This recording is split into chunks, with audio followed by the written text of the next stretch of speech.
Auzubillahiminash-shaytanir-rajim. Bismillahir-rahmanir-rahim. Allahumma salli ala Muhammad wa ali Muhammad. Dear students, I'm your teacher Ali Hamza, and now it's the time to discuss the lecture number 10. Dear students, ये reading है. अब ये जो हमारा chapter number 2 की reading जो कि Chinese new year है, उसकी जो रिमेनिंग रीडिंग है आज हम वो पढ़ेंगे.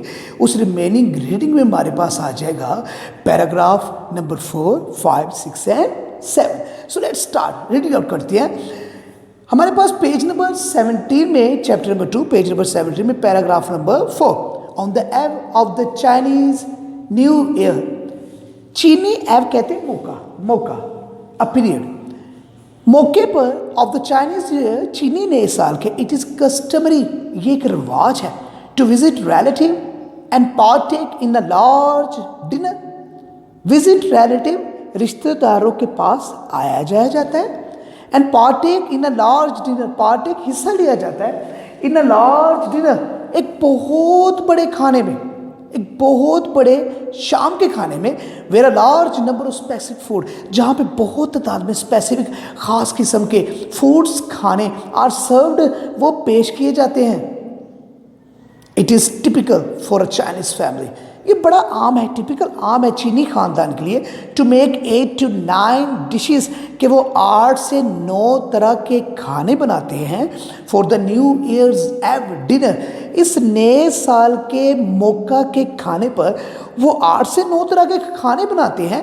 बिकॉज इन चाइनीज़ लैंग्वेज, क्योंकि चीनी ज़ुबान में द वर्ड 8 जो लफ्ज़ 8 है मीन्स प्रॉस्पेरिटी, उसका मतलब है प्रॉस्पेरिटी, खुशहाली. क्योंकि चीनी ज़बान में जो लफ्ज़ 8 है इसका मतलब खुशहाली है. And the word 9 means long lasting, और जो लफ्ज़ 9 है इसका मतलब है हमेशा के लिए रहने वाली. गिविंग गुड लक गिफ्ट्स, खुशबख्ती के तोहफे तोहफ़ देना. It is a traditional practice, tradition एक रिवायती, प्रैक्टिस एक रस्म है फॉर अडल्ट्स, बालिग लोगों के लिए, बड़े लोगों के लिए, to give children little red envelopes, कि वो देते हैं बच्चों को लिटिल छोटे छोटे लाल रंग के लिफाफे, एनवेलप्स लिफाफे फिल्ड विद मनी, जिनमें पैसे होते हैं, in order to symbolise wealth and prosperity, ताकि ये एक अलामत है किसकी, वेल्थ, बिल्कुल किसकी, वेल्थ एंड प्रॉस्पेरिटी, क्योंकि एक अलामत समझी जाती है खुशहाली की, खुशबख्ती की और दौलत की, फॉर द कमिंग ईयर, आने वाले सालों के लिए, क्योंकि ये आने वाले सालों के लिए एक सेहत की, एक खुशहाली की अलामत समझी जाती है. इट इज़ आल्सो कॉमन, ये एक बड़े आम सी बात है फॉर एल्डर्स, बड़ों के लिए, to present red packet to unmarried people, कि वो देते हैं, प्रेजेंट देते हैं रेड पैकेट, लाल रंग के लिफाफे,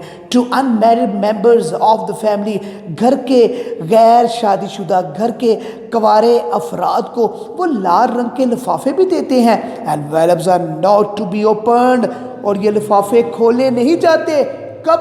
अंटिल द रेसिपिएंट, तब तक कि जब तक वो लिफाफे देने वाला has left the home of the giver, वो उस देने वाले के घर को छोड़ नहीं जाता.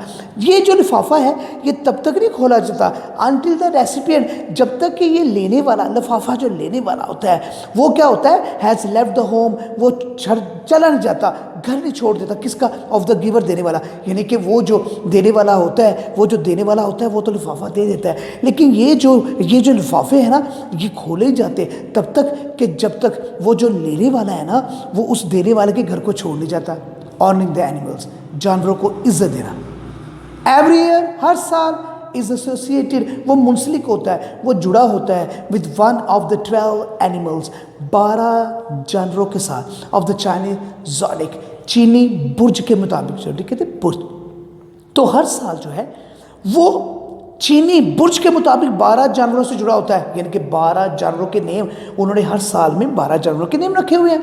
These animals are offered ये जो जानवर है ऑफन अक्सर का रिप्रेजेंट पेश किए जाता है इन डेकोरेशन उन आराइशी चीज़ों पर। सम पीपल बिलीव, कुछ लोग तो ये मानते हैं that those born during the year, कि वो लोग जो बॉर्न पैदा होते हैं ड्यूरिंग दरमियान में ऑफ द ईयर उस साल के, कुछ लोग तो ये मानते हैं कि वो लोग जो इस साल के दौरान में पैदा होते हैं, यानी कि वो जानवरों वाले साल के दौरान में पैदा होते हैं। मिसाल के तौर पे अगर एक साल जो है वो स्नेक है, एक साल लैम है, एक साल ड्रैगन है, तो वो लोग जो इन जानवरों वाले साल में पैदा होते हैं ऑफ अ पर्टिकुलर एनिमल, एक मखसूस जानवर वाले साल में पैदा होते हैं, may have the character traits of that animal, may have, उनमें पाई जा सकती है करेक्टर ट्राइट्स, खूबियाँ ऑफ दैट एनिमल, उस जानवर की। यानी कि अगर कोई स्नेक वाले साल में पैदा हुआ है तो हो सकता है उस साल में पैदा होने वाले उस बच्चे में सांप की खूबियाँ हो, ड्रैगन की खूबियाँ हो, लैम की खूबियाँ हो। इस तरीके से कुछ लोगों का ये भी मानना है। Now it's time to read the passage number 7 which is the last one. Chinese New Year is a time, चीनी नया साल वो वक्त है when the family should come together, जब पूरे घर के अफराद शुड कम टुगेदर, उन्हें इकट्ठा होना चाहिए in order to give thanks for the year, ताकि वो शुक्र अदा कर सके फॉर द उस साल का दैट हैज़ पास्ट, जो गुजर चुका है। तो चीनी नए साल वो वक्त होता है जबकि सारे घर वालों को इकट्ठे होना चाहिए, इकट्ठे होते हैं ताकि वो उस गुजरे हुए साल को शुक्रिया अदा कर सके एंड रेनोवेट और ताकत दे सके देमसेल्व्स, अपने आप को तकवीयत देना, ताकत देना, ताकि वो ताकत दे सके अपने आप को फॉर द कमिंग ईयर, आने वाले साल के लिए। और चीनी नया साल वो वक्त है जबकि पूरे घर वाले इकट्ठे होते हैं ताकि वो गुजरे हुए साल का शुक्रिया अदा कर सके और आने वाले साल के लिए अपने आप को ताकत दे सके। So that's the reading, that's the end of the reading chapter number 2 and in the next lecture we are going to discuss the exercise. Stay safe, Allah Hafiz.